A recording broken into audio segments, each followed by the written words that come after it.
We live in the best of all possible worlds. What is what must be. Take what you need, do what you should, you will get what you want. To love is to find pleasure in the happiness of others. Why is there anything at all, rather than nothing whatsoever? Everything that is possible demands to exist. Make me the master of education, and I will undertake to change the world. The present is saturated with the past and pregnant with the future. Music is a hidden arithmetic exercise of the soul, which does not know that it is counting. There are also two kinds of truths: truth of reasoning and truths of fact. It is unworthy of excellent men to lose hours like slaves in the labor of calculation, which could be relegated to anyone else if machines were used.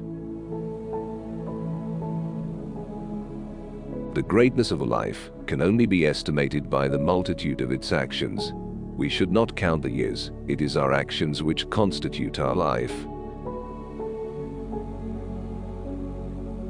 When God works miracles, He does not do it in order to supply the wants of nature, but those of grace.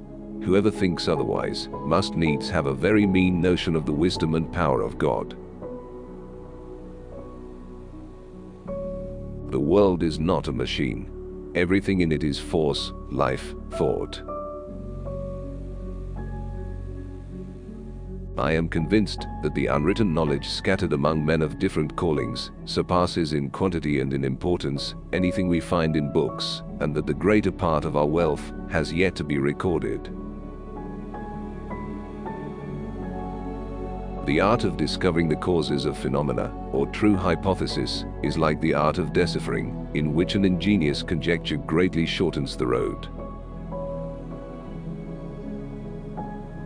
Music is a secret and unconscious mathematical problem of the soul. Philosophy consists mostly of kicking up a lot of dust and then complaining that you can't see anything. Music is the pleasure the human mind experiences from counting without being aware that it is counting. Nothing is accomplished all at once, and it is one of my great maxims, and one of the most completely verified, that nature makes no leaps. A maxim which I have called the law of continuity. It is worth noting that the notation facilitates discovery. This, in a most wonderful way, reduces the mind's labor. Thus God alone is the primary unity, or original simple substance, from which all monads, created and derived, are produced.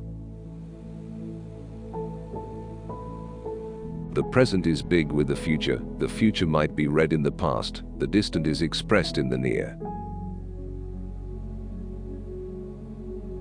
He who understands Archimedes and Apollonius will admire less the achievements of the foremost men of later times. He who hasn't tasted bitter things hasn't earned sweet things.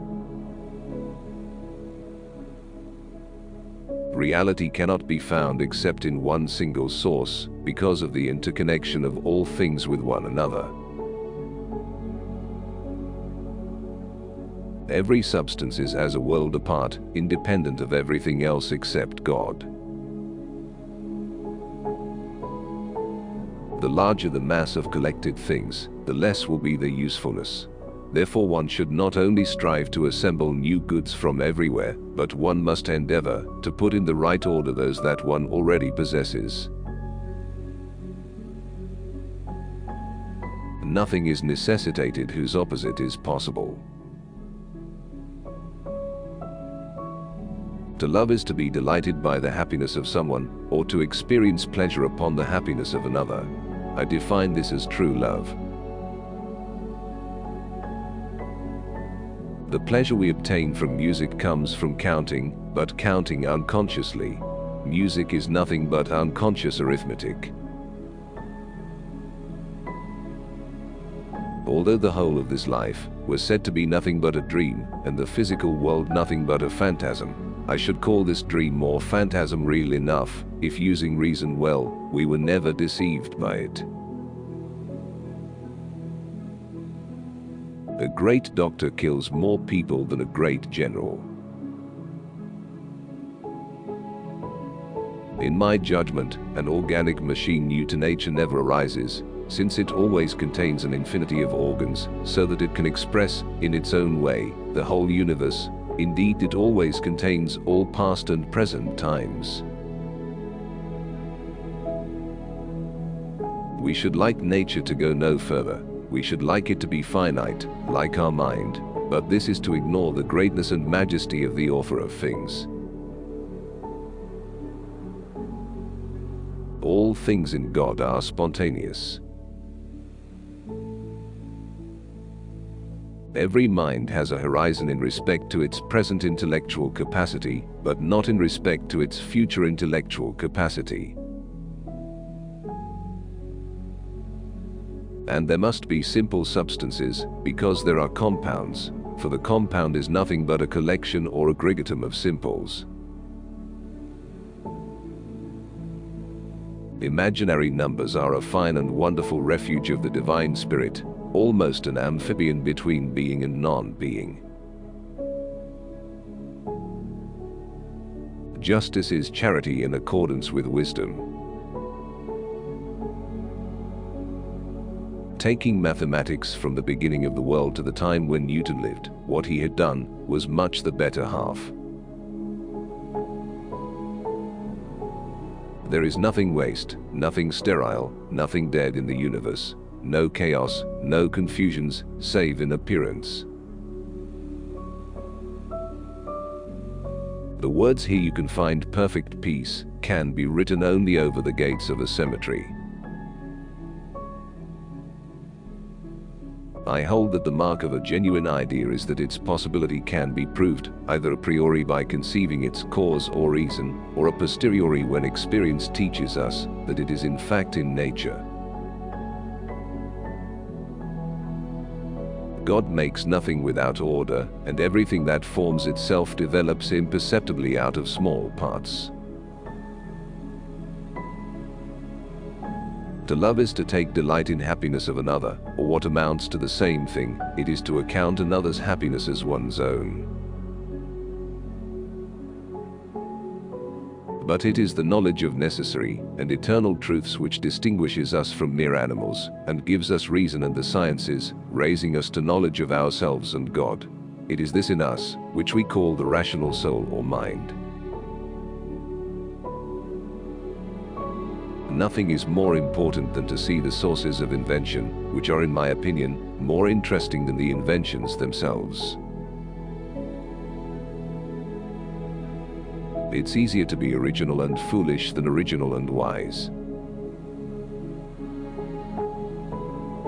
I have said more than once that I hold space to be something purely relative, as time, an order of coexistences, as time is an order of successions.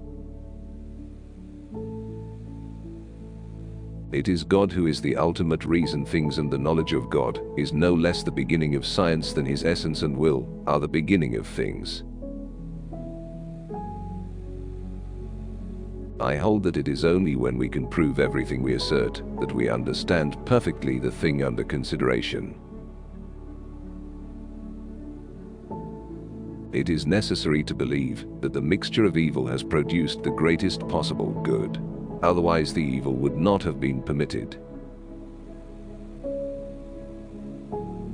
There is a certain destiny of everything, regulated by the foreknowledge and providence of God in his works. Now where there are no parts, then neither extension, nor shape, nor divisibility is possible. and these monads are the true atoms of nature and, in a word, the elements of things. Indeed, in general I hold that there is nothing truer than happiness, and nothing happier and sweeter than truth. Whence it follows that God is absolutely perfect, since perfection is nothing but magnitude of positive reality, in the strict sense, setting aside the limits or bounds in things which are limited. One cannot explain words without making incursions into the sciences themselves, as is evident from dictionaries, and, conversely, one cannot present a science without at the same time defining its terms. If you have a clear idea of a soul, you will have a clear idea of a form, for it is of the same genus, though different species. Our reasonings are grounded upon two great principles, that of contradiction, in virtue of which we judge false that which involves a contradiction, and true that which is opposed, or contradictory to the false.